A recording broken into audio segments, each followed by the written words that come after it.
This is That Talking Podcast. I'm JJ Starr. And I'm Downtown Andy. Welcome, welcome. We're here to talk and bring some civil discourse to an otherwise discordant world with the ambient sounds of the dishwasher in the distance. That's not at all where I thought you were going with that. No, I thought you were going to be like, with the ambient sounds of the with a rotary magic cylinder, with the rotary wheel. Oh, I just made a funny. The star wheel. The magic cylinder. The magic cylinder. That's a Yu-Gi-Oh reference. Waka waka. Huh. And yeah, how are you? How you doing? Well, I'm doing fine. Yeah. How are you? I have a massive headache right now. That's why we're on the cool side. We're on the cool side of podcast. You are medicated. No, I'm not medicated. You told me before we left you took something. I took a leave. Ah. It's not as medicated as I'd like to be. It's not as medicated as I'd like to be, or as medicated as I plan to be. Well, we'll get you some drugs after this. But I've had, between the chiropractor, massage therapy, the gym, painting, and playing tennis today, I literally, you know what? Let's get to the rules. Let's get to them. Yeah, since apparently some of us need a little refresher on the rules. Yeah. We have 3 rules. People on audio have no idea what it is. For the sake of civility, for you and your tiny violin. It's behind no you. Judgment, nothing personal, and don't be a dick. Don't be a dick. Don't. Especially that last one. Yeah, don't be a dick. You want to spin the wheel? You want to talk about something? What were we talking about earlier? Paranormal activity. And how people who believe in it are stupid? That is completely out of context. Well, what was the context? What was? Oh, jeez. We were talking about. Somehow we were talking about movies, and somehow we got to the Amityville Horror. Oh, because somebody bought the Warrens' house. Right. I was scrolling. Was I scrolling through TikTok and found that? Yes, you were. Well, I certainly was. And then you were like, "Did they move?" And I was like, "I'm pretty sure." No, I said I thought I wasn't sure that both of them died. Right. And I looked it up and found out they had. Yeah. And then I told you my story about how when I saw the most recent Conjuring, at least I think it was the most recent one, I fell asleep. Yes, and I've only ever seen the first one. I saw it in theaters, and then we were talking about that I had said that I thought it was neat because I didn't know anything about them, and that they investigated the Amityville haunting, which I knew nothing about. But then you looked it up, and you were adamant. You were very, very stalwart in your opinion that that's just crazy people. I wouldn't call them crazy. I just think it's silly. I think it's pointless. I don't find pleasure or intrigue or excitement in investigating that sort of thing. But you also don't believe in it. I guess not. Which is fine. Yeah. Which is fine. But, I mean, it's a little critical. Well, you're just upset because I use the word stupid. I am always upset when someone uses the word stupid. Learn something new about your spouse every day. I'm sure that in your lifetime, in your 37 and a half years on this earth, that someone at some point in your life has called something you have an appreciation for stupid. Oh, yeah, it happens all the time. And how does it make you feel? I mean, I've learned to shrug it off because it used to make me very upset, and then I realized it was just never going to stop. Were you in a relationship with these people? Oh, I've had it done to me by friends, by girlfriends, by family members, by coworkers, by teachers, by therapists. Now, by therapists? Oh, yeah. Now, by calling the things that you have an interest in, stupid, do you ever take that personally? All the time. You take it as a personal affront? Do you feel that they're calling you stupid? Yes. So why should I not have felt the same way when you referred to people the investigation of paranormal activity and the interest or the belief thereof is stupid? Because number one, it wasn't directed at you. Number two, as I mentioned in our previous conversation, there are varying degrees of intelligence, particularly of the people who, delve into these sorts of things. For sure. And three, that, I would never call you stupid for liking what you like or believing what you believe. I think, as I told you, the idea, the conception of it is stupid because, I am a firm believer in the explainable, the tangible evidence, the proof, something that Right. we've talked about at length on this podcast. Right. And the fact that there's probably a rational explanation for anything and everything, dubbed paranormal. It's just that people would rather believe that there is something afoot beyond the here and now. And, if that's what they want to believe, that's entirely up to them. But I just think it's silly. But that's just it, though, is that, this is not exactly what I wanted to talk about, but just while we're here, before we... What did you want to talk about? We'll get to it. Before we get to it, though, the idea... You're talking about that, that, you have a hard time believing in it without proof. I don't believe in ghosts. You don't believe in ghosts? I don't believe in spirits. But what about the proof thereof? What proof? People have proof. Oh, yeah? What proof? There is documented evidence? proof. There is documented evidence Hard evidence. in the paranormal. Hard evidence. It's a science unto itself. This study of paranormal activity and parapsychology and whatnot. Well, I welcome our listeners to send that information our way and prove me wrong because, for example, I grew up in Sandy Hook, Connecticut. Yeah. Okay. Which is where the Fairfield Hills campus is. Now, the Fairfield Hills campus, I believe, was originally a college and then eventually meant a psychiatric institution.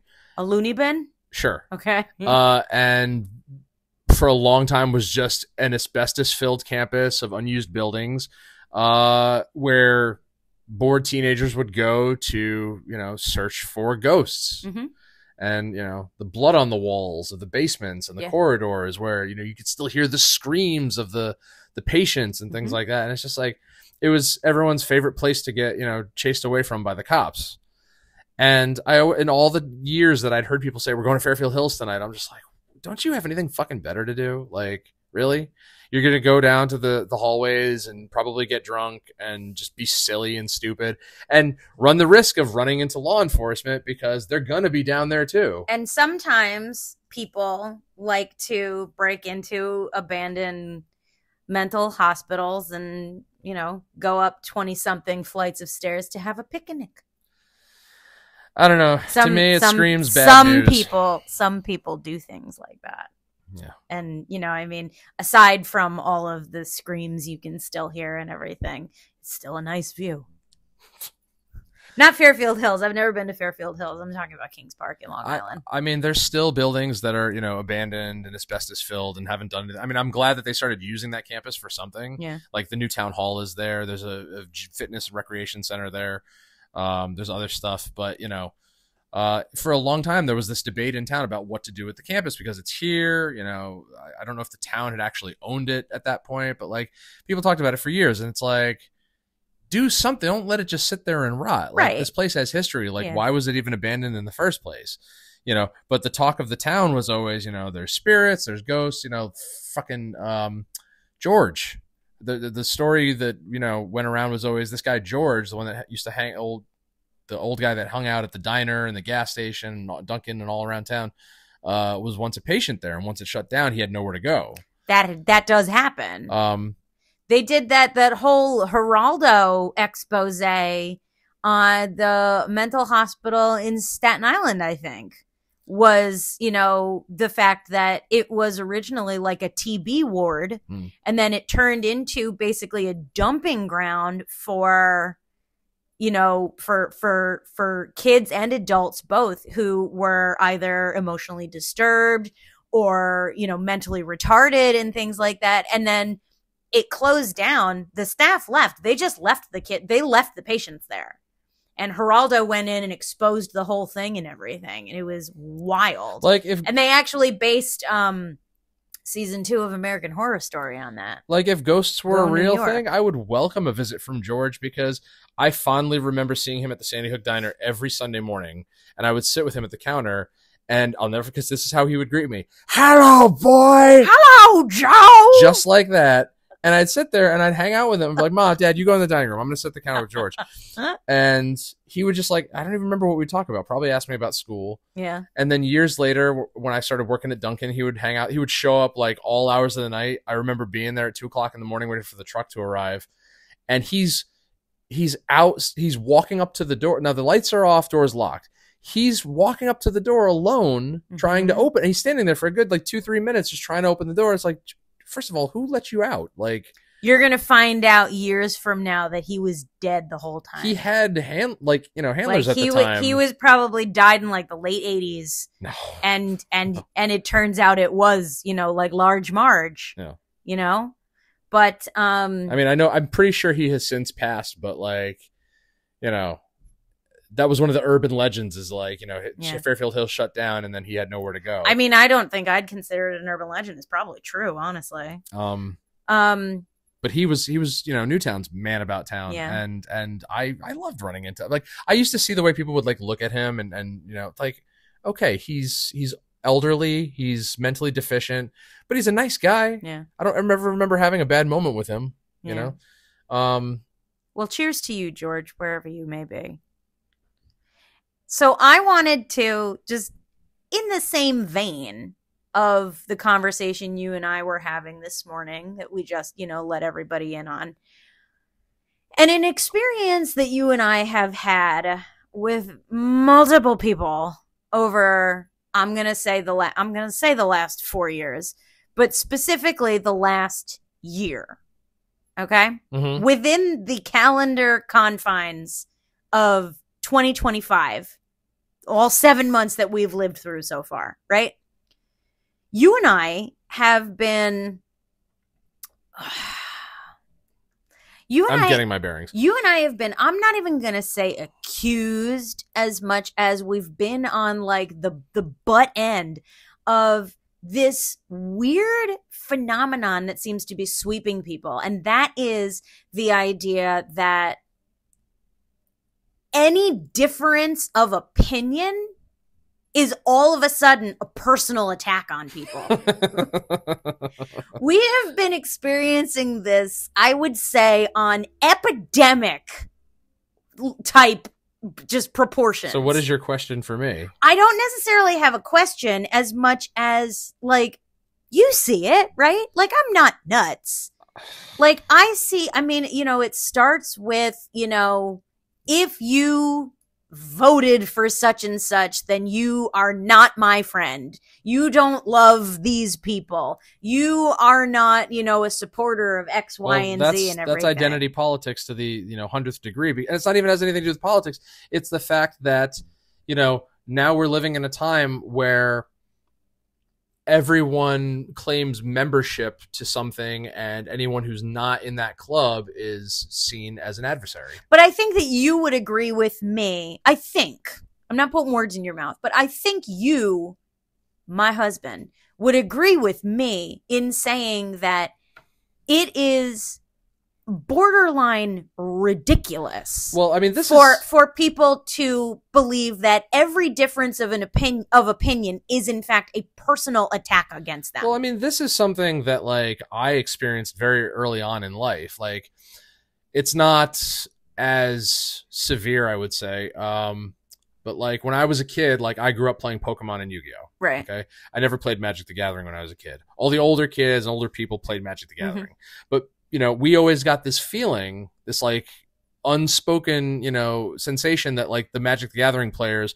looked down on everybody else because the games that we played were of manga and anime, and they weren't as sophisticated with the artwork, and they weren't sophisticated with the design and gameplay and things like that.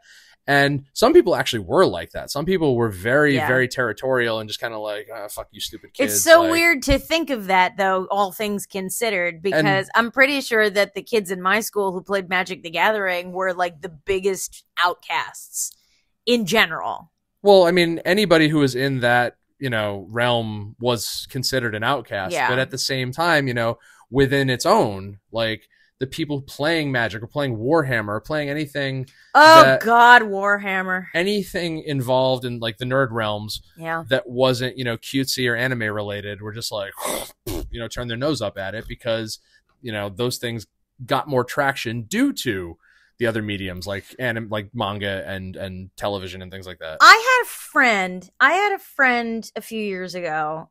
Which is stupid because I don't know where he's gone whatever to. You're into, Yeah, but like I had a friend. I do all three of them now. Who told me that he was a competitive player. I want to say Digimon. That was another one. I want to say Digimon. But for all I know, it was Yu-Gi-Oh. I don't know. But that's, you know, bringing it down to its simplest, Right.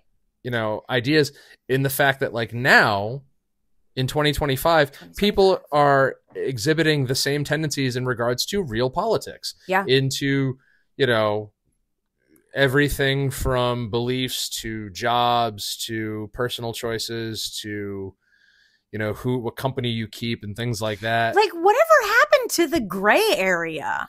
That's something you and I talked about when we first started dating. You know, you're the one who quoted the Ghostbusters line. Like, there's many subtle levels. Right. Yeah. Everything is now in extremes. I hate it. Everything is dealt with in extremes. I don't know what that's a cause of, though. I mean, I feel like it's just like a staunch perpetuality of the idea of keeping people differentiated. Like, I refuse to comment on anything on social media anymore because I don't want to hear people's responses. I don't care what you have to say back. So, but I know somebody's going to say something. So, because like now, most recently, Triple H did an appearance with Donald Trump because they're bringing back the president's fitness test. Whatever that's all now, about. Everybody has loved Triple H because he's not Vince McMahon. They're like, he's finally doing for the, you know, the fans justice with WWE and taking the reins on creative and this and that and the other thing. But now he's seen with Trump, so he's obviously a fascist. Like, we can't like him anymore. That's just it. And now people in the comments are saying, oh, it's Triple H's time. He needs to go. He's been there too long. It's, what the fuck are you talking about? And then there are people who would be like, oh, the people making those comments are bots. The internet's full of bots now. You know, anytime you see something negative directed towards it, like Hulk Hogan. Hulk Hogan died. He was a racist. Nobody gives a shit. Oh, the people saying that, those are bots. It's like, nobody fucking knows what to believe anymore. No, and I've been saying that for a while, that, you know, it's actually, it's for the first time really started to get to me that you can't tell what's real anymore. I can tell what's real. I can tell when I'm looking at something and be like, that's real or not. But like I'm talking about like the information about people is hard for me. Like, I feel like everything has to be taken with a grain of salt. But the very idea that it's so, that every issue is so polarizing to the point of a simple difference of opinion means that someone somewhere is taking it as a personal attack. I mean, but then again, you don't even know if somebody's actually taking it personally or if it's something that's AI generated or, you know what, like, I mean, I can let a lot of things roll off my shoulders. You know, when somebody wants to attack me personally, I'm like, all right, whatever. I don't fucking care. Like, I have a good home, a good life, good wife, good job, good everything. Like, nothing you say is gonna. I mean, like, I have a tendency to dwell on things for a little longer than I should, but eventually they're out of my mind. Like right now, I can't have anything come to mind of things that have bothered me recently because I'm thinking about what we're doing here. Yeah. But like, if somebody sets me off tomorrow morning, I'm going to be thinking about it all day. But then the day after, it'll be like it never fucking happened. But it's like, for example, our conversation this morning about how you believe, your opinion is that the paranormal is that stupid. Is that the paranormal and paranormal investigating is stupid. Well, again, I didn't say the people were stupid. I just think the paranormal. I think the idea but that's just it, is how many, and you believed to an extent that I was getting defensive. But now, I also don't go around telling people they're stupid for believing it. But that's just it, is that where does the line cross? It's difficult for me because of all of the people I've ever met on this planet, I can honestly say I believe myself is the least offended by anything. I mean, personally offended. I find so little personally offensive to me. Like, I would never set out to personally offend you, but this goes back to something I used to tell people a lot years ago, is that I can't be held responsible for your perception.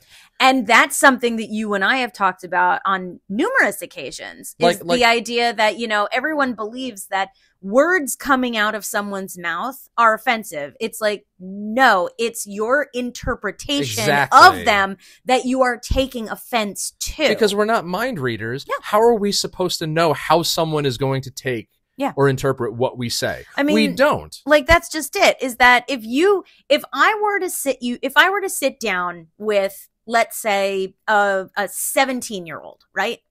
And I put like, I don't know, I put like Romeo and Juliet in front of them. And I'm like, this is one of the easier plays. Come on, you should be able to understand this. And then they think that I'm calling them stupid. It's like, no, I didn't say that. I said, this is one of the simpler things. It shouldn't be as complicated as you're making it. Like, I could mean something completely different. The words coming out of my mouth seems to be completely different from the words that are going into your ear. Like, I can give you an example of a time when I did that, when I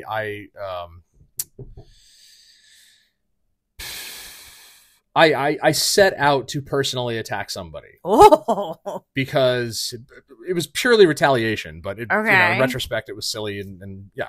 So Kyle used to love to jab at me for being, in conservative politics. Here we go. Anytime a Republican did or didn't do something or said something or whatever, he had to pick it apart and point at me and be like, oh, is this what you believe or is this what you think? Because this person said this about the other thing. King of taking things personally. And just gaslighting me to no end. So a lot of times when I would prove him wrong on certain things we'd be debating about, I would always say, like, you're a history teacher. Shouldn't you know this? Which he is. He's a history teacher. Yeah. And it's just, but that he took real offense to that because he's like, you've got to cut that shit out. Like, stop saying that. And I'm like, it's not very much fun when someone gets under your skin, is it? Now you know how I feel when you do it to me. I remember when we were at that like backyard show in Jersey. And I don't even remember what the hell the topic of conversation was. Oh, you mean when he and I started debating? Yeah. Neither do I. I don't even remember. I don't even remember what the fuck it was because 20 feet behind him was a horse. And I was so like... focused on the horse. I was so focused on the horse. But I remember him being adamant about like somehow like sucking an apology out of you because he can't handle all of these personal attacks. Well, it's just like, bro, it's like no one's personally attacking you. I used to give him a hard time about his mistakes on stage because he would fuck up the songs, the music. He would fuck up the lyrics a lot. And this is stuff that he wrote.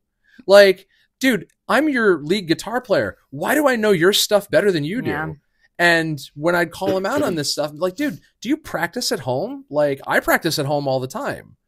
And of course, it turned into one of those, oh, you think you're better than me? I'm like, well, I kind of am because I practice my instrument in my off time. What do you do? But I mean, you talk about, and every time I think about people who take things way too personally, he's the first person that comes to my mind.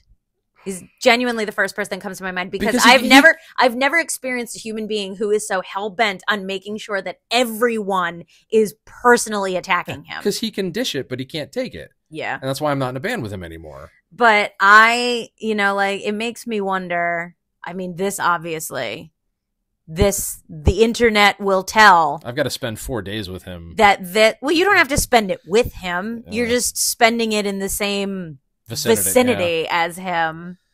I think you should just should we just call? Nope. I think you should just stare at him and not say a word. Meanwhile, I have to listen to him personally attack me because I'm sure he won't pass up that opportunity. Listen, if he does, the gloves are off. That's just it. And but that's it. Is that when I think that this is the reason. This is probably the only reason I can come up with because I've never understood the point of cancel culture. I've never understood it, and it's a new idea, but like I've never understood it, and it's this blanket.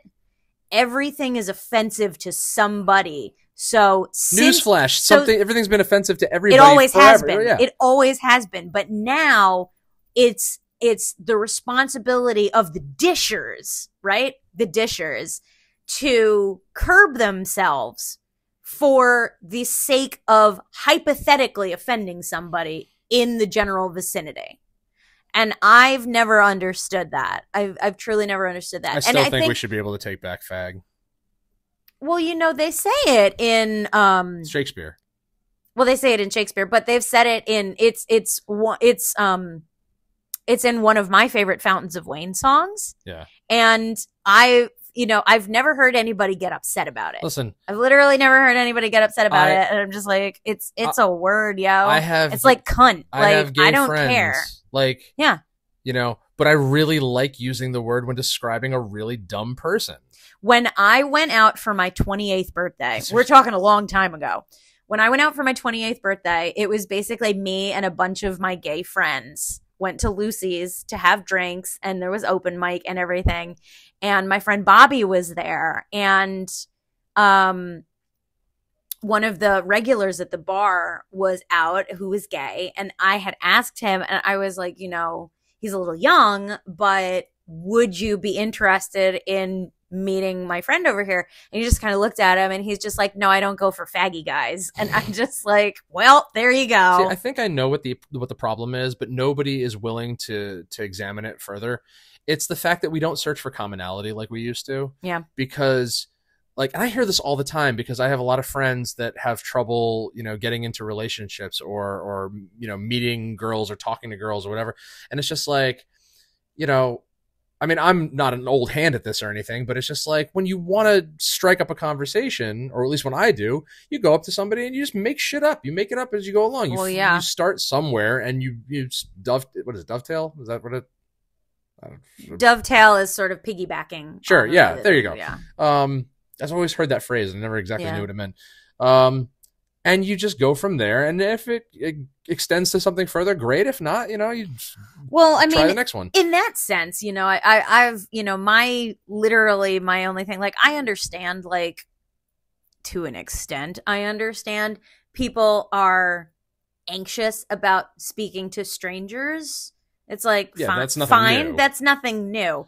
But this whole idea of, I don't know what to say. It's like, try honesty. Try being your genuine self. The crippling fear of rejection, which everybody seems to have. It's just like, I mean, I'm even guilty of that. But the thing is that, like, I've said to you before, like, I'm very uncomfortable around gay guys because I've been hit on by gay guys before, and I don't like it. It's just something about it creeps me the fuck out. I don't like how it makes me feel. Which is fine. I have the same feeling for, overly egotistical guys. So, to each their own.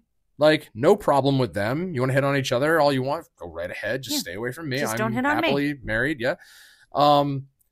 But the thing is that if I met a gay guy who liked guitars or worked at the post office or liked Yu-Gi-Oh! Or fucking pro wrestling or whatever, I could stand there and talk to him for a fucking hour and not get bored. And that's all there is to it. Same thing if I were talking to any other marginalized person. Queer, trans, black, Hispanic, fucking female, Democrat, libertarian, whatever else is out there. Like, if you want to talk to me about card games and music, like, I don't care what your marginalization is. But if someone were to make a comment, a broad sweeping generalization about, like, I don't play those games, they're for kids. Well, your loss. Like, who cares, right? Your loss. You're not going to take that as this person thinks that you're stupid, thinks that you're childish. Like, you and I have been on the receiving end of dirty looks from, Lord. well-to-do people who think that anybody with ink on their skin is somehow less intelligent or, deplorable. Yep. Same thing with cursing. That too. If they hear you cuss, they're just like, that's a sign of an unintelligent person. It's like wrong. But again, getting back to this idea that we don't search for commonality the way, some might have used to. And that's what's hindering us because we're not building bridges. We're staying on opposite sides of them. Do you think that we're doing it? Do you think that we're perpetuating it intentionally? So in 2019, right after my mother died, I was terribly afraid of what the outcome might have been. But I said, I know there's a community of people out there that play competitive Yu-Gi-Oh! I want to get into it. Okay. I know I'm going to be terrible at first, but I want to find like-minded people that I can, You only started doing that in 2019? Competitively, yeah. Oh. I mean, I've dabbled in it my whole life. Something new. But in 2019, I found there was a local community that competes, at the highest level. And I'm like, I want to play against more than just my circle of friends. And so I started doing it. And it didn't matter that I lost a lot. I mean, I won a fair amount too. But I followed that crowd for a couple of years. Yeah. But then I realized that, our common interest in the game wasn't enough because these specific people were incredibly rude and incredibly selfish and incredibly just inconsiderate and arrogant. Yeah.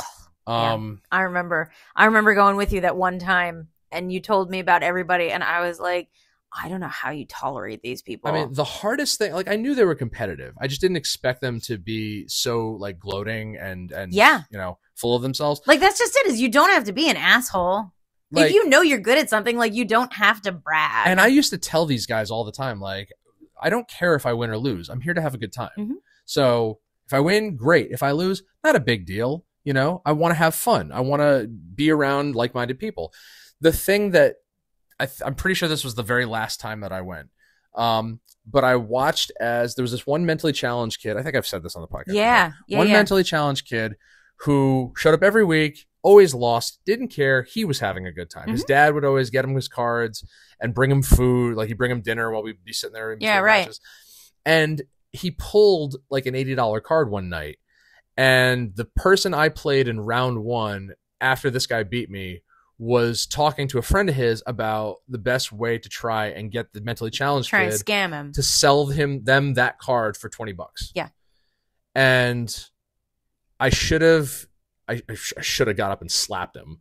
But I think under my breath, I said, like, that's a really fucking shitty thing. Like, what's the matter with you? And then I didn't talk to him. And then he kind of looked at me like, like, I'm like, yeah, if you don't get the fuck out of my face, I'm probably going to do something more than just talk under my breath because you don't do that to people. Like the kid obviously doesn't know what he's doing and he just happened to get lucky and you're going to try to take advantage of a situation like that. Like, But, like, there are probably plenty of people who would think you're a moron for being like, why wouldn't you?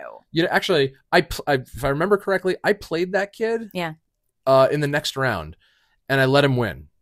Aww. I let him win because, again, he's not the greatest player, but he's there to have a good time. Yeah. And I said, you know what?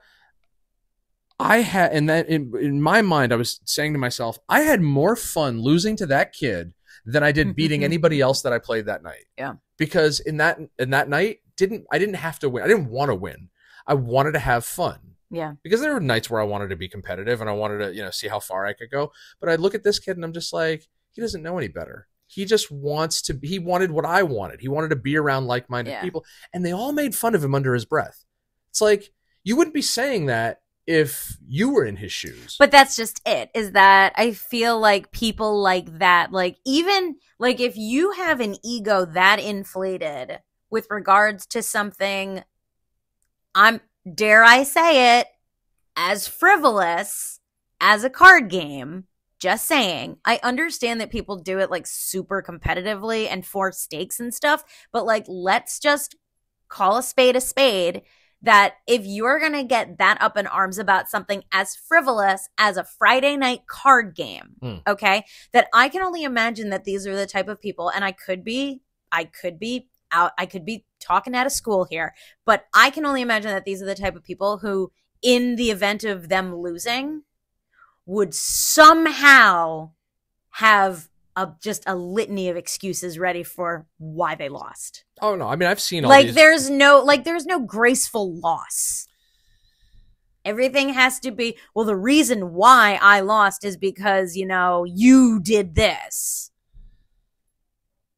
And it's just like, nobody wants to own that shit happens. Like aside from that night, there was one night where one of the guys I just couldn't fucking stand because of his smug attitude, didn't just beat me. He managed to find a way to take my best cards from my deck and get them to his side of the field and beat me with them. Yeah. And I'm just like, you're just really being a fucking dick. Like, I know you can do this, but you don't have to do this. And I know you think it's funny, but it's just like, That I took as a personal attack. But why even was that a personal attack? Because wouldn't he have done that to anyone with those cards? No, because I don't think anybody would have brought those cards. You know, fair enough. I was trying to do my own thing and trying to have a good time. But you know, it's a really shitty situation. But again, like I set out to try and build bridges with people, to try and find commonality. Yeah. And a lot of times I met with, you know, the realization that not everybody wants to do that. Not everybody's comfortable with that. I think that for the most part, people are willing to build bridges these days. People are willing to build bridges with perfect strangers so long as that perfect stranger is exactly like them. Yeah. I don't think that anyone, I don't think, I'm not going to say, all right, I'm not going to say no one, but I'm going to say that it is the rarest of rares these days. What's the most rarity for your cards? Starlight. Okay, so this is the Starlight rarity of people who are willing to acquaint themselves with a perfect stranger without knowing like that they are unproblematic. Let's throw that out there. The fact that we are now considering human beings problematic for their unpopular opinions. And I say unpopular, it just means that it's an opinion that you hold in, you know, low esteem. Like that's some bullshit to me. But it's super rare. I think that people are willing to build that bridge. I think that it's like if you were to go on a blind date with somebody, right? And you find out like, oh, well, they're not big on pets. All right. So that's, you know, a point of contention because, you know, I really like animals and I have a couple of pets and everything. And you find out that they have a problem with, you know, veganism. They think it's stupid. It's like, well, I'm not a vegan, but, you know, that's a little judgmental and everything. But it's like, you know, it's like I've known plenty of people who these minuscule things are deal breakers. It's like none of these things are even speaking to this person's character.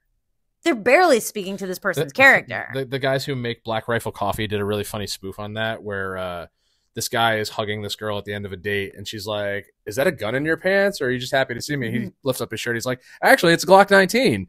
And then she's like, what the fuck is that? And points to the American flag over his garage. He's like, there's a problem with the American flag over my garage. That is so offensive. And just, you know, keep spinning off from there. Yeah. But I mean, there are people that exist like that. That will take things that are so normal in society and find things wrong with them. Take the American flag, for example. Let's just take that as an example. You see people flying the flag. They've got them on their house. They've got them on their porches. They've got flagpoles in their front yards and everything. For 250 years. Literally 250 years. But nowadays, exhibiting a flag is a sign of what? You must be a redneck.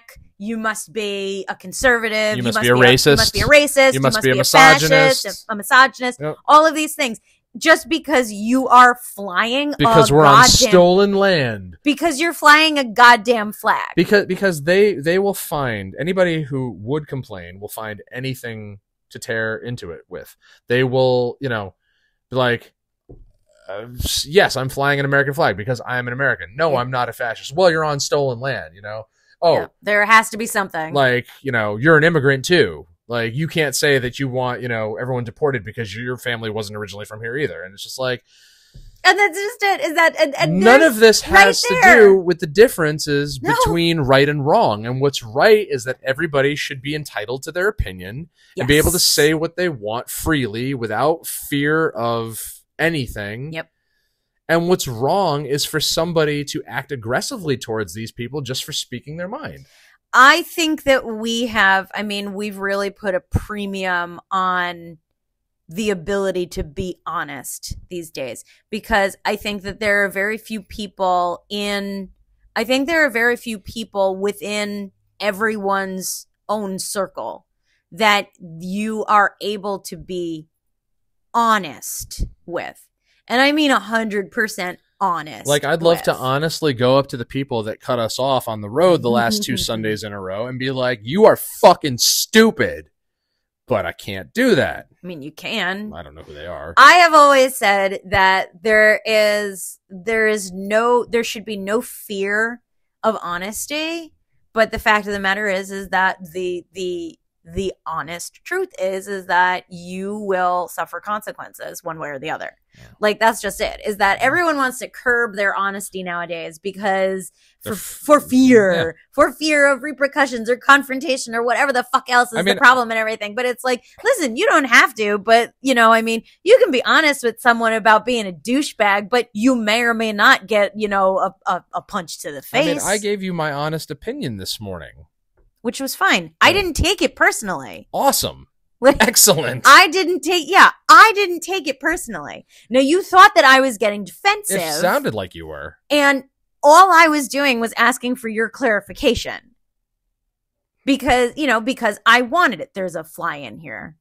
You mean the one we couldn't kill earlier? Yes, and if I catch it on camera again, that will make two, and I won't even know what to do with myself at that point. But I've found a whole new career path. But that's just it, is that you're gonna have Jesse's ice cream and Jesse's exterminator. You got sort of on the offense because you were under the impression that I was getting defensive. I'll tell you why. It's because I was forced to go see that stupid Conjuring movie. I didn't force you. I know you didn't. I'm like, it's not my fault. So I would never force you to watch it now. But that's how I found out that horror movies put me to sleep, because they really do. It's just like, fine. They're just fucking like, I'm sorry, but like, you can think whatever you want about them. I'm not going to take it personally. Now, if I made one of them and you said this is the dumbest movie I've ever seen, I might take that personally. Because again, like, we were talking about the Amityville, whatever, yeah. and 6 people got me. I'm like, there has to be an explanation. There has to be a rational explanation. Like, the people who bought that house don't just up and leave unless something was going on. Yes, but in your opinion, it had nothing to do with the paranormal. Right, because anything and everything should be able to be explained in one manner. But that's just it, is that you just to take this as an example, you seem adamant that the paranormal is somehow synonymous with unexplainable. The whole point of paranormal activity is that it actually is explainable.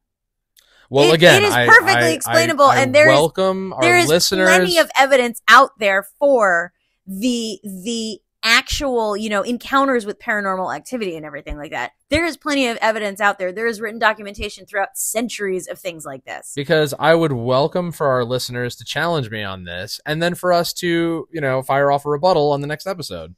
Sure. But, you guys have to do your homework.